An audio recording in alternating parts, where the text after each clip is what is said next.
Next B part, long answer type questions. Question number 1, what is sound? Describe an activity to show the production of sound. तो ये answer आपको page number 204 पे मिलेगा. तो this is page number 204. यहाँ पे हम देखेंगे प्रोडक्शन ऑफ साउंड. तो यहाँ पे सिर्फ एक लाइन में ही डेफिनेशन दी हुई है. Sound is produce when ever an object vibrates. और बी पार्ट के लिए जो आपसे एग्जाम्पल पूछा है, एग्जाम्पल में आप ये वाला फर्स्ट पॉइंट लिख लेंगे. इंक्लूडिंग विद दिस आपको ये डायग्राम भी इस आंसर के साथ ड्रॉ करना है. तो this is your long answer number 1.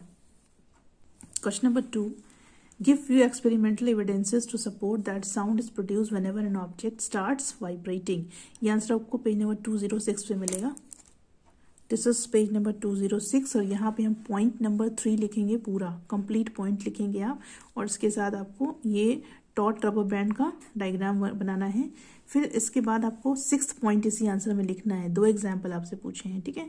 तो पॉइंट नंबर 3 और point number 6 is your long answer number 2. Next, question number 3, describe an experiment with a diagram to show that sound needs a medium for its propagation. ये answer अभी आपको page number 206 पर ही मिलेगा. सो यहाँ पे हम देखेंगे एक्सपेरिमेंट 7.1. यही आपको एक्सपेरिमेंट लिखना है. तो इसके लिए आपको सिर्फ प्रोसीजर और ऑब्जर्वेशन यही लिखना है. तो आप यहाँ से लिखेंगे टेक एन से लेके पूरा कंप्लीट आपको ये पूरा पैराग्राफ लिखना है. और इसके साथ आप ये कंक्लूजन भी लिख लेंगे और ये डायग्राम भी आप इसको ड्रॉ कर लेंगे. तो this is your long answer number 3. Question number 4 का फर्स्ट पार्ट हम नहीं कर रहे हैं क्योंकि हम ऑलरेडी शॉर्ट में कर चुके हैं. इसका सेकंड पार्ट हम करेंगे जिसमें आपको डायग्राम बनाना है. That propagation of sound wave through a medium. ये आपको पेज नंबर 209 पे डायग्राम मिलेगा. तो सिर्फ डायग्राम ही हम इस क्वेश्चन में बनाएंगे. सो दिस इज पेज नंबर 209. और यहाँ पे आप फिगर देख सकते हैं 7.9. ये फिगर आपको लॉन्ग आंसर 4 के लिए, उसके बी पार्ट के लिए बनाना है, right.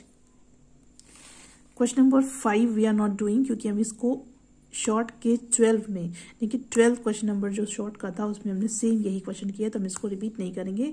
Then next will come to question number 6, explain with an example the propagation of sound in a medium. 208 पे ये आंसर आपको मिलेगा. So here it is, this is page number 208. और इस पर हम देखेंगे जहां से मैंने मार्क किया है when a prong of the tuning फोक, ठीक है, यहां से लेके और आपको पूरा यहां तक लिखना है. फर्स्ट, सेकंड एंड थर्ड, ये 3 पैराग्राफ आपको इसमें लिखने हैं. और इसके साथ आपको ये डायग्राम भी ड्रॉ करना है, right. This is your long answer number 6. Question number 7, if you place your ear close to an iron railing which is tapped some distance away, you hear 2 distinct sounds. Explain why. Which of the 2 sound is heard first and why? Answer is sound travels in iron faster than in air. So first the sound traveled in iron rail is heard and then the sound traveled in air is heard.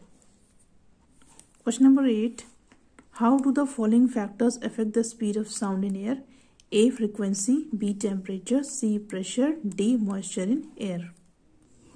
Answer is frequency, no effect. Temperature, speed of sound will increase with increase in temperature. Pressure, not affected. Then D, moisture in air, speed of sound increases with increase in moisture in air. Question number 9, write one difference between infrasonic and ultrasonic waves. State 2 important applications of ultrasounds in industries. Answer is infrasonic waves. The sounds of frequency less than 20 Hz are called infrasonic.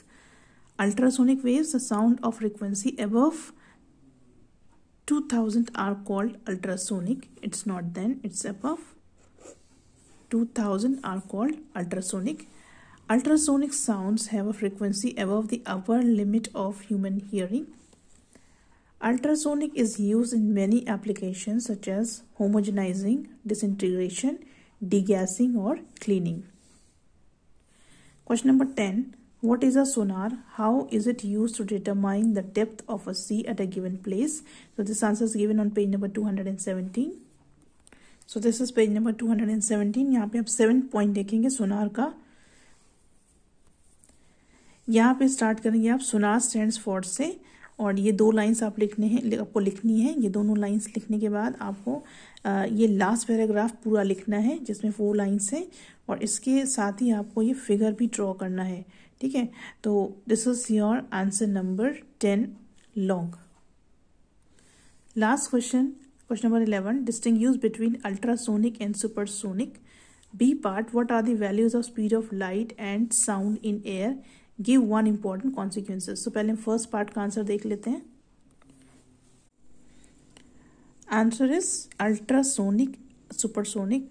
Ultrasonic is used for ultrasound waves and is defined as waves with frequency more than 20 kilohertz. Supersonic is used for objects which travel at a speed greater than the speed of sound. Then they cannot be heard by human beings. Then second part का answer we'll see on page number 214. So this is page number 214 और यहाँ पे हम 11 का B part था उसके भी 2 parts हैं। तो उसका जो फर्स्ट पार्ट है उसमें आपको speed of light in air और speed of sound in air पूछा है, तो ये सेकंड पॉइंट आप पूरा लिख लेंगे। और सेकंड पार्ट में आपसे कॉन्सिक्वेंस पूछा है, तो कॉन्सिक्वेंस में या तो पॉइंट 1 आप लिख सकते हैं या फिर पॉइंट 2, जो भी आपको कन्वीनियंट लगता है, आप दोनों में से कोई भी एक एग्जाम्पल लिख सकते हैं। So this is your answer number 12 B part long.